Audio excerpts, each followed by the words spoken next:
The risky four is a collection of things that some people call the four stupids, but I do not like that term because it implies that the person who is the victim has done something stupid, which is not a good way to go, right?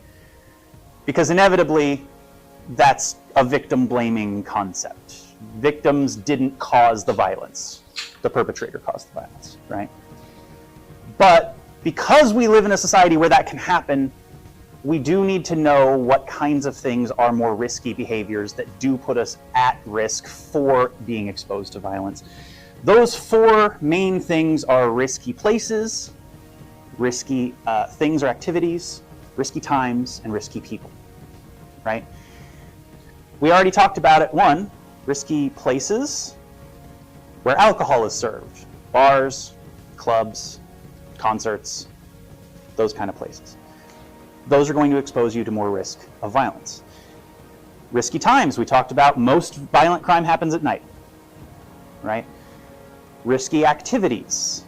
Just like you have to know if you're going to skydive, that's a risky activity, right?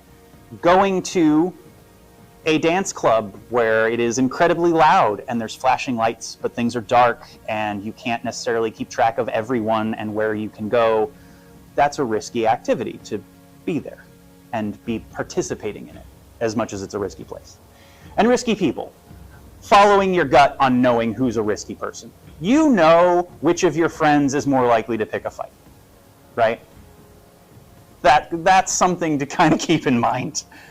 Should you go to the risky place at the risky time, do risky things with the risky person? Probably not. Now, does that mean you have to avoid all risky things? No, because then we wouldn't do anything, right? There's risk inherent to anything that you do, but you do have to weigh that out. And you ideally don't want to do all four risky things at one time, right? If you can narrow them down, if you're going to go to a risky place, try to do it at a less risky time, or with people you trust to not be risky people, right? Try to mitigate those things. But you have to know that that's there. You have to know that those are risky and not just brush over that. And it's easy to do, right? We're like, oh, I want to go do this thing. Bear in mind, okay, if I go do this thing, am I going to be safe? How can I make myself safer in that situation?